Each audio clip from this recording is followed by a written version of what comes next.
Class 12 accountancy chapter 1 fundamental of partnership में आज हम इस वीडियो में करेंगे interest on drawing.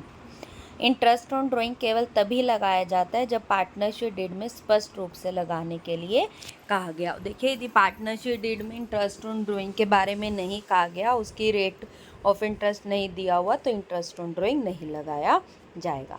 Method of calculating interest on drawing. देखिए, जब ड्राइंग वर्ष में केवल एक बार की गई हो तथा उसकी डेट भी ना दी गई हो, तो हम रेट ऑफ इंटरेस्ट ध्यान से हमें उसकी देखनी चाहिए। जैसे यदि रेट ऑफ इंटरेस्ट के साथ पर एनम लगा है तो इंटरेस्ट 6 महीने का लगाया जाएगा। Interest on drawing equal to amount of drawing गुना में रेट ऑफ इंटरेस्ट बटे में 100 गुना में 6/12, क्योंकि हमें पर एनम दिया हुआ है तो 6/12 हम जरूर करेंगे।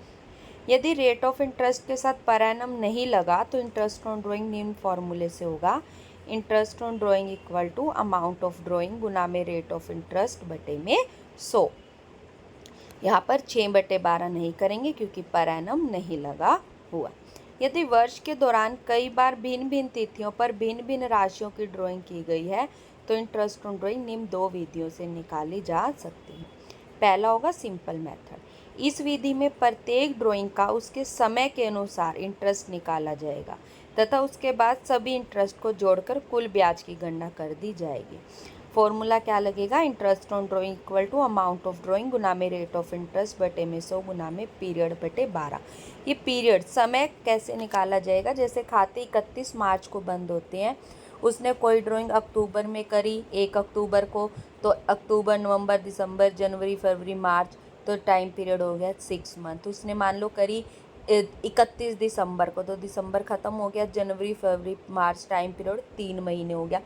तो इस तरीके से हर ड्राइंग का टाइम पीरियड निकाला जाकर अलग अलग इंटरेस्ट निकालेंगे, फिर सभी इंटरेस्ट को जोड़कर कुल ब्याज की गणना करेंगे। अगला है प्रोडक्ट मेथड। इस विधि में ड्राइंग के लिए निम्न टेबल बनाएंगे।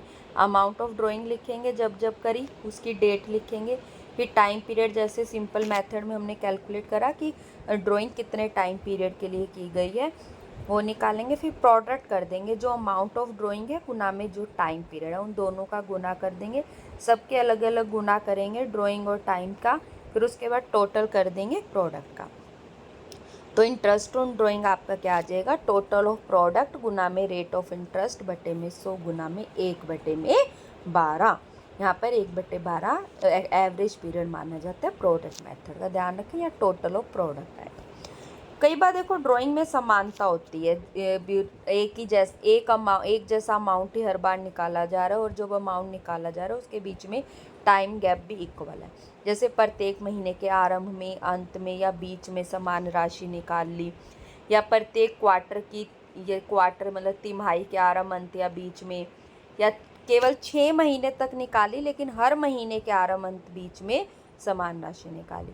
केवल 9 महीने तक निकाली लेकिन प्रत्येक महीने के आरंभ, अंत या बीच में समान राशि निकाली। ऐसी स्थितियों में इंटरेस्ट ऑन ड्राइंग निम्न फॉर्मूले से निकाली जाएगी। Interest on drawing equal to amount of drawing गुना में रेट ऑफ इंटरेस्ट बटे में 100 गुना में एवरेज पीरियड बटे में 12। अब एवरेज पीरियड क्या है? एवरेज पीरियड होता है आपका formula time left after first drawing plus time left after last drawing बटे में 2। सभी स्थितियों के एवरेज पीरियड को निम्न टेबल के अनुसार समझा व याद रखा जा सकता है। देखिए टेबल बनी हुई है ये। जैसे टाइम ऑफ ड्राइंग कब निकाली, बिगिनिंग में करी, मिडल में करी या एंड में करी। अगर वो हर महीने निकालता है तो अमाउंट ऑफ ड्राइंग कैसे निकालेंगे? जो ड्राइंग दे रखे है गुना में 12। ठीक है, जिस तरह मान लो 6000 ड्राइंग है हर महीने, तो 6000 गुना 12 72,000 करेंगे। बिगिनिंग एंड मिडल एंड का एवरेज पीरियड क्या होगा? देखिए 12 तो होगा ही तीनों में। जब आप बिगनिंग में करें, हर महीने निकाल रहे हैं, हर एक महीने, तो +1/2 कर देंगे, 13/2, 6 से 1/2 या 6.5।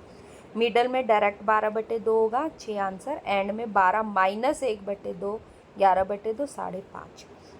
अगर वो हर क्वार्टर में निकाल रहे हैं तो देखिए वही 12 तो होगा ही, बटे में 2 भी होगा। अब देखो क्वार्टर 3 महीने का होता है। क्वार्टर कितने महीने का होता है? 3 महीने का।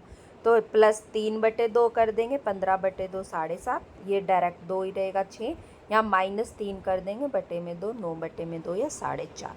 अब यहाँ अमाउंट ऑफ ड्राइंग कैसे निकालेंगे, 3-3 महीने के 4 बार आपके क्वार्टर बनते हैं, 3-3 महीने के 4 क्वार्टर होते हैं, तो जो भी ड्राइंग देगी उसको 4 से गुना करके आपका ड्राइंग का टोटल अमाउंट आएगा।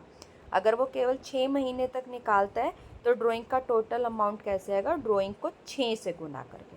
और एवरेज पीरियड के लिए देखिए हर महीने तो निकाल रहा है लेकिन केवल 6 महीने तक, तो 6/2 में होगा बिगनिंग के वक्त +1/2 कर देंगे, 7/2 3.5, यहाँ पे डायरेक्ट 6/2 3 या 6 - 1/2 करके 5/2 करके 2.5। अगर वो 9th मंथ तक निकालता है लेकिन हर महीने निकाल रहा है 9 महीने तक, तो ड्राइंग को टोटल अमाउंट कैसे होगा, ड्राइंग को 9 से मल्टीप्लाई करके, ठीक है। जिस तरह 4,000 दे रखा है तो 4,000 गुना 9 36,000, ऐसे टोटल अमाउंट। अब वही हर महीने रहे लेकिन 9 महीने तक, तो 9 + 1/2 तो 10/2 5, 9/2 4.5, इस यहाँ 4.5, 9 - 1/2 8/2। तो इस टेबल से आप एवरेज पीरियड निकाल सकते हैं। नेक्स्ट जो आपकी वीडियो आपको इसमें मिलेंगी वो उससे हमारे न्यूमेरिकल्स स्टार्ट हो जाएंगे। सबसे पहले मैं आपको इंटरेस्ट ऑन ड्राइंग के ही न्यूमेरिकल्स कराऊंगी। आपकी इस चैनल को अगर आपने सब्सक्राइब किया हुआ है तो आप इस चैनल पर पिछली सभी वीडियोस थ्योरी की देख सकते हैं। यहाँ पर आपके चैप्टर 1 फंडामेंटल ऑफ पार्टनरशिप की थ्योरी जो है वो कंप्लीट हो गई है, जो कुछ 13 या 14 पार्ट्स में पूरी की गई है।